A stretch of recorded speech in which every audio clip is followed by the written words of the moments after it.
Hello बच्चों, आपका बहुत बहुत स्वागत है। आज जो है हम आपको भौतिक विज्ञान कक्षा 12वीं परीक्षा पूर्व अभ्यास 2024 का ये जो है पेपर हम आपको बताने वाले इसका सॉल्यूशन। तो आप हमारे साथ बने रहिए।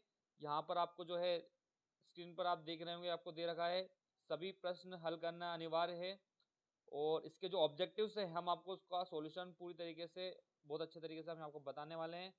तो बने रहिए हमारे साथ। सबसे पहला क्वेश्चन है, वायु का पराविद्युतांक होता है, तो आपको बिल्कुल इसका आंसर पता होगा कि इसका पराविद्युतांक होता है 1।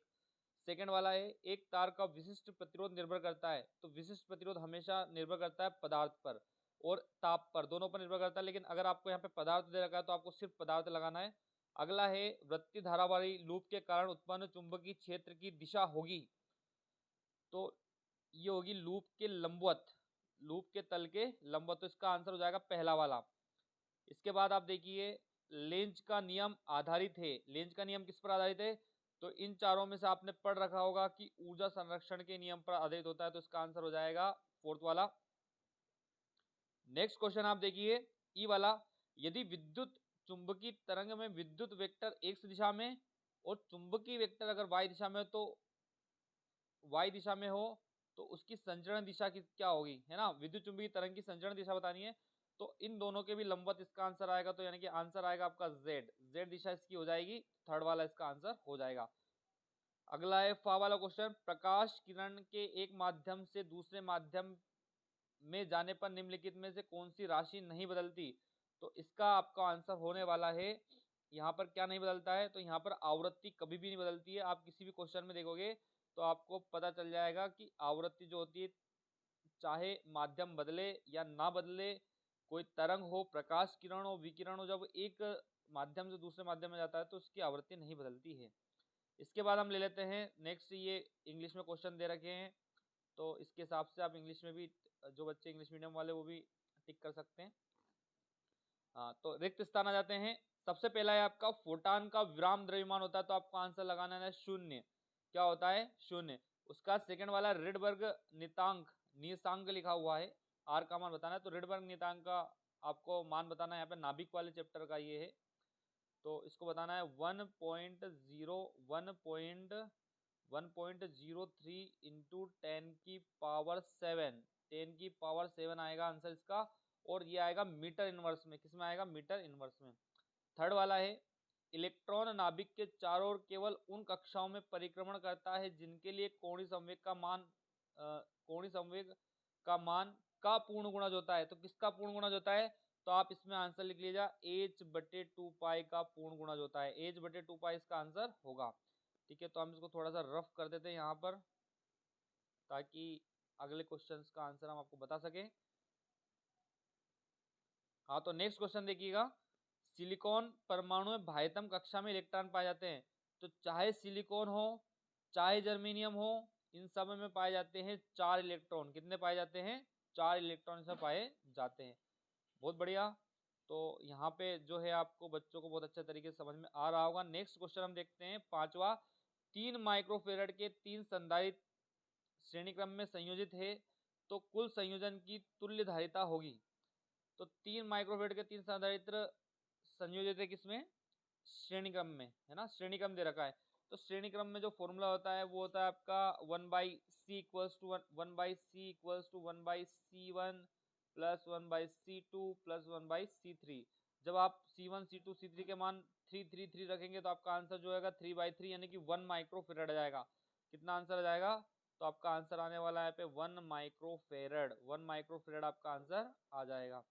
नेक्स्ट देखिए, दो समांतर चालक तारों में एक ही दिशा में धारा प्रवाहित हो रही है, तो बिल्कुल यहाँ पे जो इनके मध्य प्रकृति का जो बल लगेगा, तो आपको आंसर बताना है कि इनके मध्य आकर्षण प्रकृति का बल कार्य करेगा।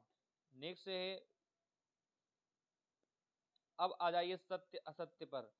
तो पहला है, अवतल दर्पण की फोकस दूरी धनात्मक होती है, तो बिल्कुल अवतल दर्पण की फोकस दूरी धनात्मक होती है, तो बिल्कुल गलत है, क्योंकि अवतल दर्पण की फोकस दूरी जो होती है वो क्या होती है? ऋणात्मक होती है ना। बाईं तरफ ये अवतल दर्पण है आपका, और अवतल दर्पण में इधर फोकस होता है, और फोकस जब यहाँ होगा तो उसकी जो दूरी होगी उसको अपने को क्या लेना है, ऋणात्मक लेना है। ठीक है, तो धनात्मक है तो आंसर गलत है। सेकंड वाला है माध्यम के घनत्व के साथ प्रकाश की चाल में परिवर्तन प्रकाश के अपवर्तन का कारण है, तो बिल्कुल सही आंसर है ये। ठीक है, प्रकाश के अपवर्तन के कारण ही है जो इसकी चाल में क्या होता है, परिवर्तन होता है। इसके बाद हम देखते हैं नेक्स्ट, तीसरा है दो स्वतंत्र स्रोतों से प्रकाश का व्यतिकरण संभव है, तो गलत है। दो स्वतंत्र यानी कि दो अलग अलग स्रोतों से प्रकाश का व्यतिकरण नहीं होता है, दोनों स्रोत जो होते हैं वो एक ही मूल स्रोत से आना चाहिए।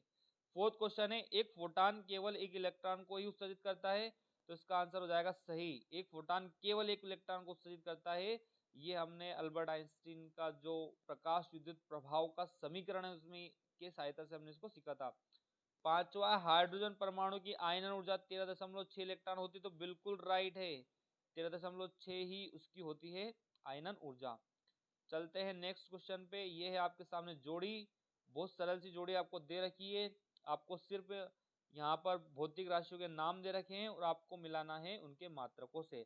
तो चलिए देखिए पहला वाला विद्युत धारा, विद्युत धारा को आप मिला दीजिए सा वाले से। एम्पियर चालकता, चालकता का यहाँ पे हो जाएगा दा वाला, चालकता का हो जाएगा ओम इनवर्स। प्रतिरोधकता, प्रतिरोधकता का आप मिला दीजिए ओम इंटू मीटर से ई वाले से। विद्युत वाहक बल, तो विद्युत वाहक बल का जाएगा वोल्ट, विद्युत वाहक बल का हो जाएगा वोल्ट। चुंबकीय फ्लक्स, चुंबकीय फ्लक्स का आप देख सकते हैं यहाँ पर चुंबकीय फ्लक्स को हम मिलाएंगे फा वाले से वेबर। स्वप्रेरकत्व, स्वप्रेरकत्व को आप मिला दीजिए हेनरी से। तो इस तरीके से आपको जो है इनके आंसर्स बहुत अच्छे तरीके से मिल चुके हैं। अब नेक्स्ट क्वेश्चन हम देखते हैं, नेक्स्ट क्वेश्चन की तरफ बढ़ते हैं और नेक्स्ट क्वेश्चन है आपको, इसके पहले आप यहाँ पे देख लीजिए इंग्लिश मीडियम वाले भी जो हिंदी में हमने मिलाया है उसके अनुसार इसको मिला सकते हैं बिना किसी दिक्कत के, बिना किसी परेशानी के। एक शब्द या एक वाक्य में उत्तर दीजिए, तो एक शब्द एक वाक्य में आपको जो है उत्तर यहाँ पे देने हैं। तो सबसे पहले देखिए एक पूर्ण चक्र में प्रत्यय धारा का औसत मान कितना होता है, तो बिल्कुल आप लगा दीजिए शून्य होता है। एक पूर्ण चक्र में प्रत्यय धारा का औसत मान क्या होता है, शून्य होता है। दूसरा है प्रकाश के व्यतिकरण के लिए किस प्रकार के स्रोतों की आवश्यकता होती है, तो आप लिख देंगे यहाँ पे कला संबद्ध, कला संबद्ध स्रोतों की आवश्यकता होती है। थर्ड वाला है किसी परमाणु की स्थायी कक्षा किसे कहते हैं, तो स्थायी कक्षा की परिभाषा आपको बतानी है यहाँ पे बोर मॉडल के अनुसार, तो आप लिख सकते हो कि वहां कक्षा जिसका कोणीय संवेग h/2 होता है, वहां कक्षा जिसका कोणीय संवेग h/2 होता है उसको हम क्या बोलते हैं, उसको हम बोलते हैं स्थायी कक्षा। चौथा है सूर्य का प्रकाश विद्युत क्षेत्र तथा चुंबकीय क्षेत्र से विक्षेपित क्यों नहीं होता है, तो आप इसका आंसर लिख दीजिए क्योंकि सूर्य का प्रकाश जो होता है वो एक तरह की विद्युत चुंबकीय तरंग है और विद्युत चुंबकीय तरंग का गुण होता है कि वो अनावेशित होती है, अर्थात ना तो उस विद्युत क्षेत्र का प्रभाव पड़ता है और ना ही चुंबकीय क्षेत्र का प्रभाव पड़ता है, इसलिए वो विक्षेपित नहीं होती है। तो आप इसका आंसर क्या लिख दोगे कि सूर्य का प्रकाश विद्युत चुंबकीय तरंग है, इसलिए वो विद्युत क्षेत्र और चुंबकीय क्षेत्र से विक्षेपित नहीं होता है। लास्ट क्वेश्चन है आपका नीले व लाल प्रकाश में से कौन से रंग का प्रकाश प्रिज्म द्वारा अधिक विचलित होता है, तो आप बता देंगे इसमें नीले रंग का जो रहेगा वो प्रिज्म द्वारा सबसे अधिक विचलित होगा। ठीक है, तो इस तरीके से बच्चों आपने यहाँ पे सारे क्वेश्चंस के आंसर देख रखे हैं, देख लिए हैं। और अगर आप इसके बाद के क्वेश्चंस में आपको बता रहा हूँ यहाँ पे बहुत इंपॉर्टेंट क्वेश्चंस आपको दिखेंगे, question number 6, question number 7, question number 8, आप स्क्रीन पे देखते जाइए।